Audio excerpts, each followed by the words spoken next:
All right, it is a work day today.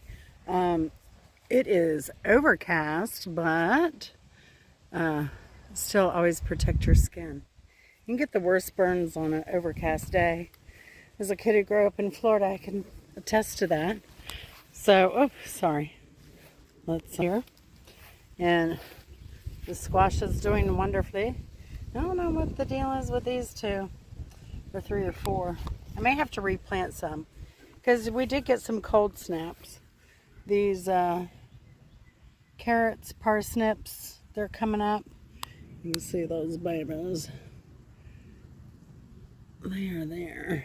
So they're coming up. We're going to get rain, a lot of rain, hopefully this week. And still no sign of the squash, but I'm going to guess after all this rain, hopefully we'll get some. We'll get some there. These tomatoes are looking marvelous. And we did put this up as a lean-to, so we're going to train these up that hog panel for now. That's the way it's going to go this year. These are doing great. The basil's starting to branch out and do well. Happy to see it. This one's hanging on. It still has blooms kicking out. I've been watering it thoroughly every night. So again, with this rain, I think that stem is just going to take off. So, and then this over here, it's doing its thing, coming up the trellis now, which is great. And these are starting to branch out, these peppers. And I've trellised these.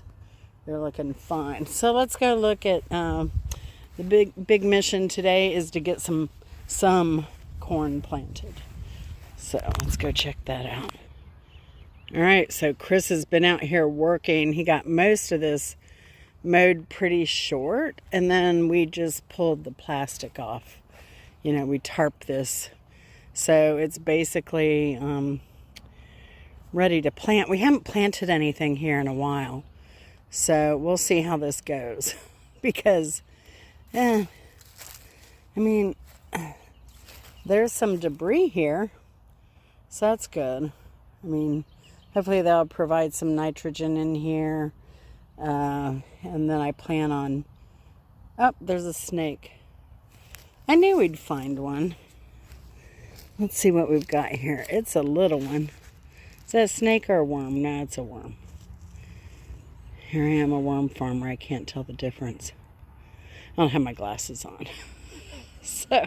A lot of earthworms. It is a worm, so that's good. That's great. We have, Chris said he's spotted some, so that's a good sign. So we're going to get to planting our corn in here, and we'll show you the progress as we go along. Now, I have Silver King corn is what we got this year, and I'm a goober. It's has some kind of, it's the only thing I could get, y'all, but it has some kind of pest.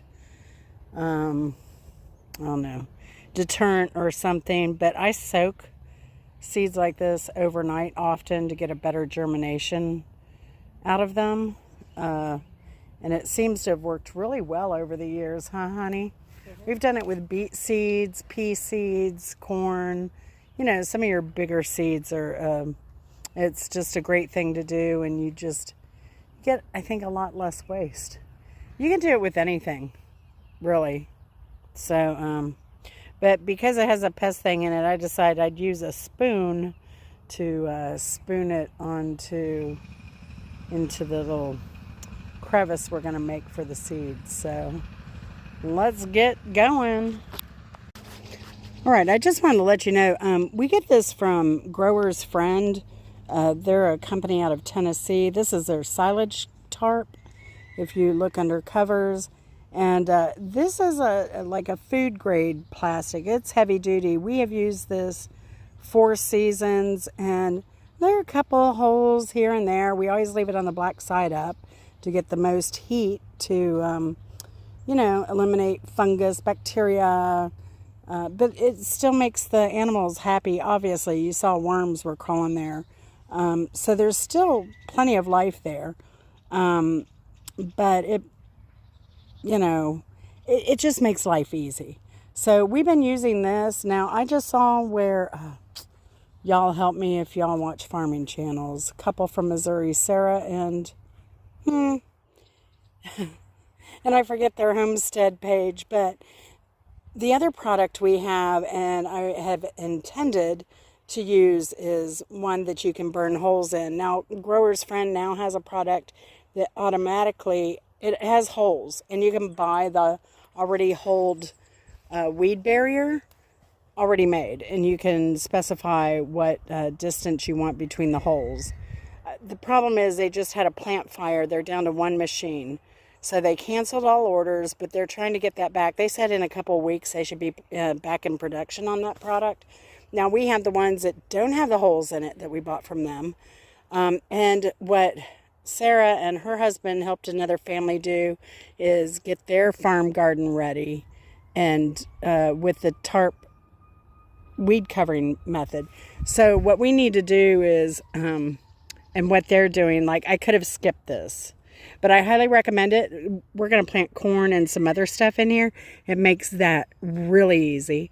But I do want to get some stuff to grow more tomatoes and melons, stuff like that. So I think we're going to just put that other tarp down, let it kill everything, and then we'll come back probably in the spring and grow some stuff, if not sooner. But I doubt it because it's late in the season. But who knows? We may turn it into our first winter weed barrier type garden. So that's what we're looking at long term here. We need to just go ahead and bite the bullet and get that down. Maybe we have a nice level land here. It's going to be easy. The only problem is I do have, like I said, I have moles galore out here, and they eat everything you plant. So I've not seen any trails up in this area of the yard yet. And if I have to, I'll just go further back. Now I have seen some trails over back this way. So we'll see what happens here. Let me show you the progress that Chris and I have made. Mostly Chris, bless his heart. He's going to be getting some couch time with bourbon later on, for certain. But we've got this first one dug, ready to go. Now ideally we would have already done this, but I think for the first couple of plantings we did over here, I wanted to just kind of see how that grass turns into nitrogen back into the soil and compost. And this soil is much better than it was already than when we first planted here. So but we have planted here a couple times. And but now we're going to mound, and hopefully in the winter we'll remound, reset the beds, cover them, and just pull it off, and it'll be planting ready. We'll probably add some extra compost to it next year. But this year, not so much. I do have some organic fertilizer, certified was it OMRI? OR? You know me, I always get that mixed up. But it is certified. It has a stamp. Always look for the stamp, because a lot of things say there's organic and they're not. So I like organic if I can get it. Unlike the seeds that we're putting in, but like I said, that's what was available, and everything else will be organic in there. So I just hope it doesn't hurt the crows. So if they go pecking through here, I like my family of crows, and I want to keep them. They're my protectors. They're sweet. So let's get to doing more. Now we're only planting this first row today, because a lot of people, they'll plant all their corn at the same time. Well, then you have to harvest and eat that corn or process it quickly. So we're just going to do one row at a time with our corn planting. And when we're done over here doing a couple more hills, then we're going to cover it with the tarp, just those two that we're not planting in. So we'll just have to pull it back and plant going forward. All right, so this is progress.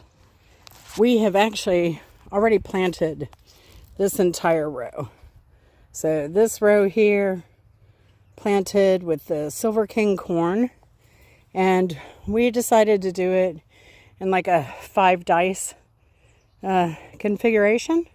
So 2, 1 in the middle, 2, 1 in the middle, And we planted them kind of close together, 4 or 6 inches, somewhere in there. So we'll see how that goes. Now, some of them are a little too close to the side. Once we get a rain and everything, we'll probably come back here and hose some more dirt up over that side as they come up. Now, we finished this row here, but we're not going to plant corn in it right now. And then we're doing a third row, of which we may or may not plant corn. And I may throw some tomato. I have those 3 tomatoes in cups. I may try to do those. I may try and do melon or some other squash. I don't know. I'm just, anything you'd like to see me grow, leave it in the comments. I don't have any cucumbers growing or anything like that yet. But since it's supposed to rain a lot this week, we want to get our corn established and growing first. Now, this would be way enough for Chris and I, but I do share with neighbors. And we have the silage tarp. Chris went ahead and fixed that up. So what we're going to do, we're going to bring that silage tarp back through these posts and cover these 2 mounds until we're ready to plant. And that will keep the weeds down as this rain comes on the next next week or so.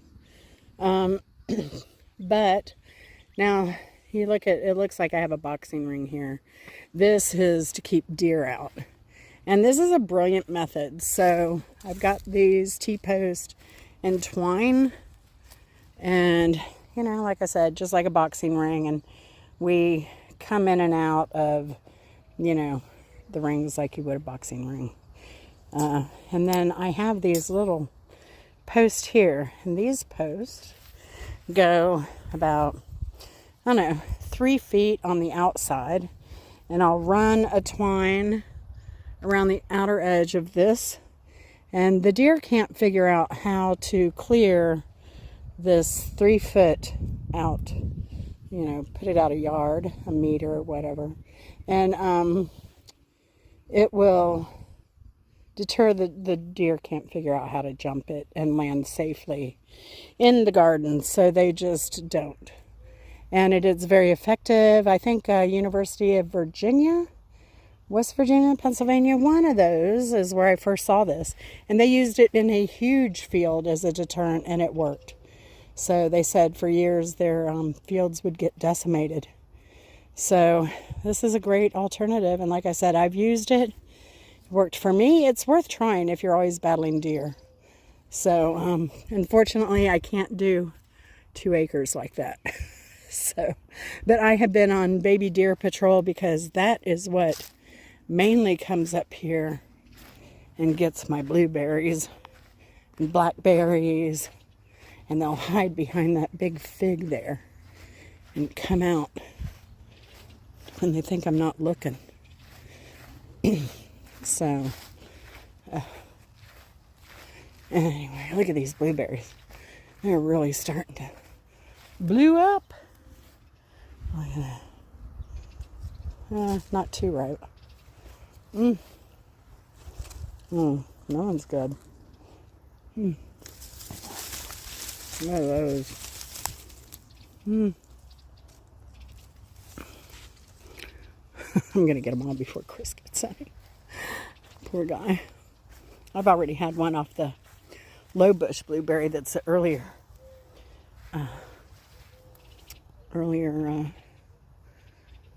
variety. But these are starting to turn too. Look at that. These are like bunches of grapes. They're so crazy.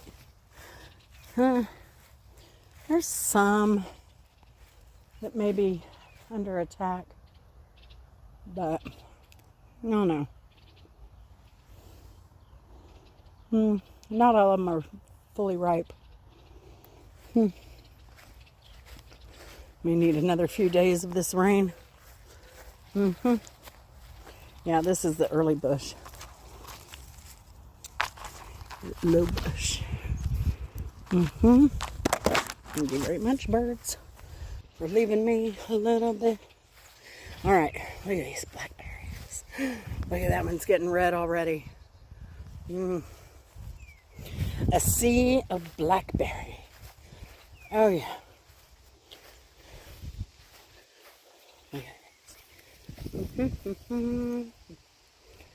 Yeah, easy pickings. They're thornless. They're delightful. I get the ones on the edge. Chris has long arms, so he gets the ones further back. I was hoping I would have some figs coming up. Gosh, that is so pungent. I swear that's what attracts the birds. I mean the deer, these dang figs. They smell so good, y'all. But I don't know if my early ones are gonna produce. They may have already dropped or something. So crazy fragrant. Unbelievable. Unbelievable. I should come out here and get my pruners out real quick, but it's getting hot and muggy. It's getting a lot more humidity. Oh, this one does have a pawpaw. Oh, it has another pawpaw. Oh, you surprised me. That's great. I didn't think this one produced a darn thing. Oh, that's amazing. There's some more. Can't wait. This pawpaw. I'm thinking about getting a fence out here to make sure these are really, really well protected from the deer. Because these are like gold. These are so good. I can't wait.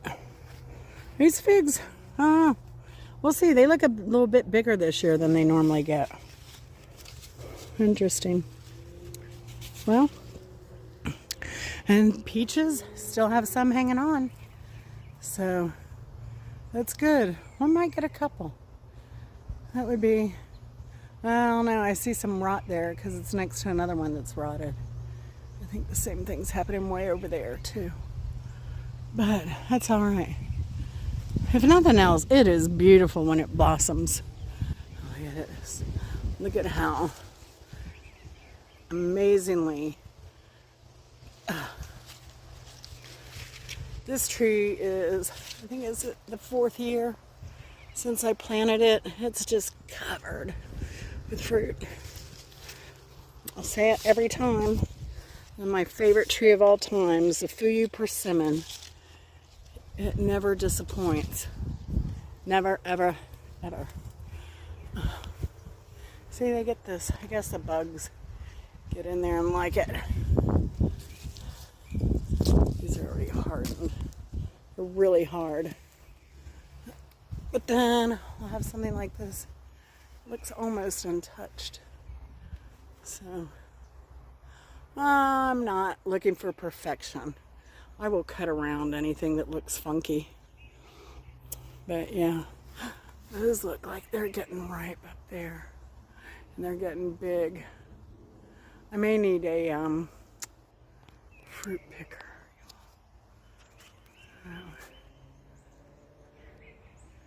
And that one right above it. It's really up there. There's some over there too.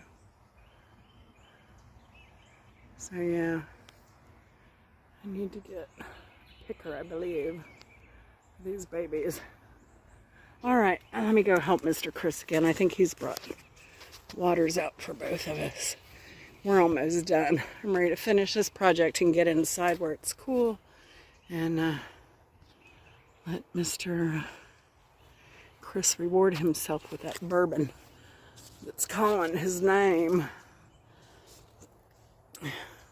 You know, it's funny. He can always hear bourbon calling his name. He can never hear me.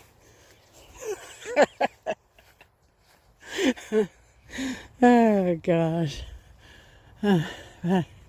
Bourbon or not, I think that's the plight of women. But anyway. So I should have trimmed a little closer on this side. Has some grass. See, I cut really close. And it just causes side branches to shoot out and produce even more blackberry. So I don't mind running over stuff. Look at that. See, that one was pruned. There's a good example. So the end was chopped off. Let me go out a little bit. The end was chopped off.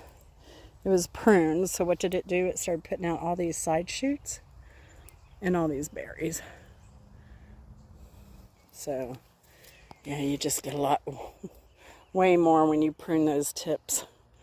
So anyway, let's get this done. All right, everything's on. The tarp's back on. We do need to put some bricks in this area here, but everything else is covered. And that way, when we're ready to plant our next row, we will just pull that back and it'll be ready. So, looking forward to that. I have piled up the bricks on the edge, the excess, and we've raked, and we're getting this, I have another hat on, sorry. I have this one to cover my phone, but to keep it from overheating. But yeah, we've been picking up all the debris around from where, you know, the grass grows a little longer. You've seen it. And then I've piled up some more bricks over here. Chris is finishing the cleanup on the edge. Probably going to go ahead and put the deer, I don't know, I have time. I don't have to put the deer stuff out now. I can do that later. So yeah, it was a very productive day. I'm glad to get the corn in. Here it is, the end of, it's the 1st of June. So we'll see. Will we get knee high by the 4th of July? Stay tuned. So thank you all for watching, and thanks for your support, your encouragement. Let me know what you're planning to plant, whether it be in a container garden, whether it's a, you know, a bag, a box, whatever you're doing. Let me know. Let's talk about it. So I like hearing new ideas and what works for you and what doesn't. And let me know if you've ever tried this method.